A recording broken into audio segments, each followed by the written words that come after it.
Des locaux inadaptés, éclatés dans la capitale, des pertes de temps lors des trajets, le STNA était bien mal loti.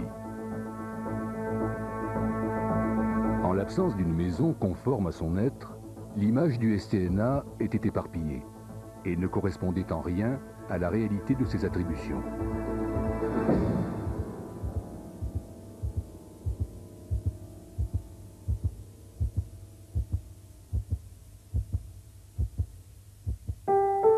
D'abord naît l'idée.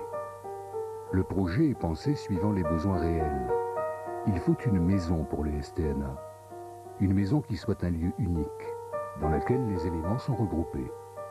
Cet ensemble adopte un concept qui s'est pérennisé et a fait ses preuves depuis plusieurs siècles. La maison, la cour intérieure, la place du village, le cloître.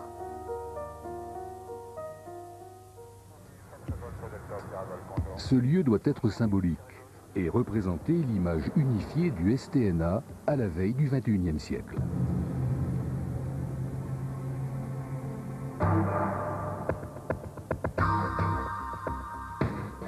Cœur historique de l'aviation, la ville d'accueil est le plus grand pôle aéronautique d'Europe.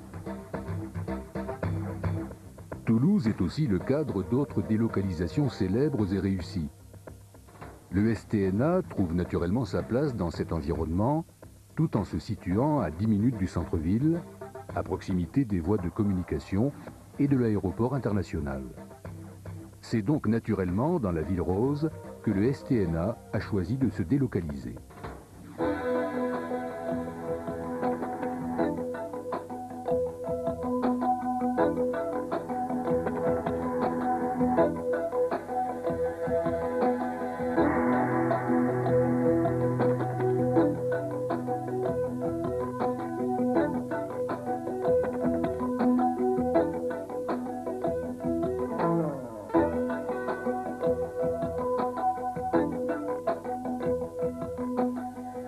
La maison porte l'image du STNA. La succession entrée, cloître, monument reprend la disposition de certains monuments intemporels, conférant ainsi à la maison de ce grand service public un caractère solennel.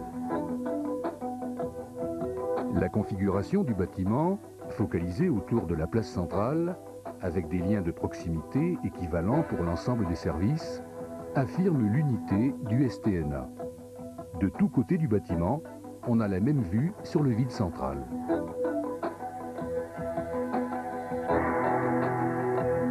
Ainsi, la vie sociale va s'organiser autour des éléments traditionnels.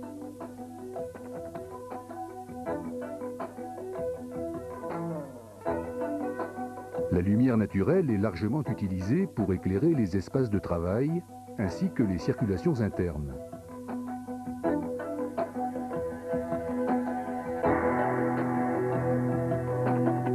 Ces espaces sont spacieux et modulables. La possibilité de recomposition des plateaux augmente le nombre des schémas d'organisation possibles dans le cadre d'un réagencement des services. Les plateaux sont reliés verticalement par des circulations annexes. La lumière solaire éclaire aussi largement l'amphithéâtre. Celui-ci occupe une place centrale sans pour cela casser le vide de la place. Il est tout simplement enterré. L'architecture du bâtiment joue avec les changements de lumière, réservant l'ombre pour les véhicules et la lumière solaire pour les coursives. À l'intérieur du bâtiment, 2 rues transversales utilisables par des chariots de transport, desservant tous les nœuds de circulation, débouchent sur 4 accès extérieurs. La circulation des fluides dans ce bâtiment, à vocation technique, a été l'objet d'une attention toute particulière.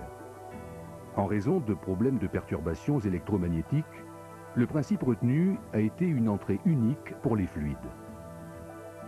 La maison du STNA se devait d'appartenir à la génération des bâtiments intelligents. Elle est donc entièrement câblée.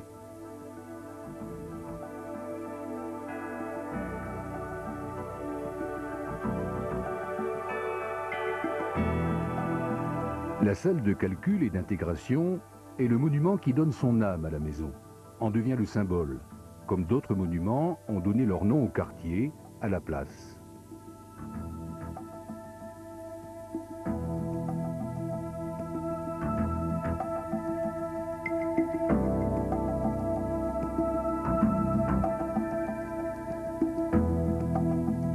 La salle d'intégration est conçue comme un plateau de télévision, à l'intérieur duquel les instruments de navigation peuvent être implantés dans leur environnement.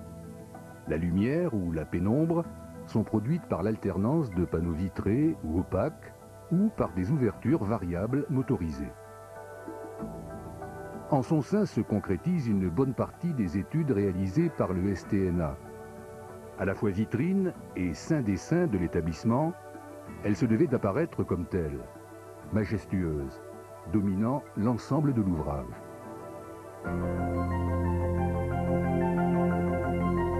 Le positionnement privilégié et l'aspect hors du temps de cette architecture donnent au STNA l'image d'une entreprise qui développe au présent la technologie de demain.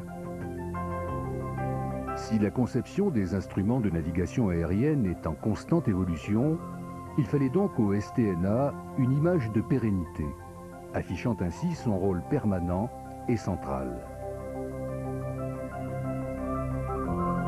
La délocalisation du STNA dans cette région de prédilection sur le plan de l'aéronautique est l'occasion de pourvoir l'établissement public d'une maison à la mesure de sa mission.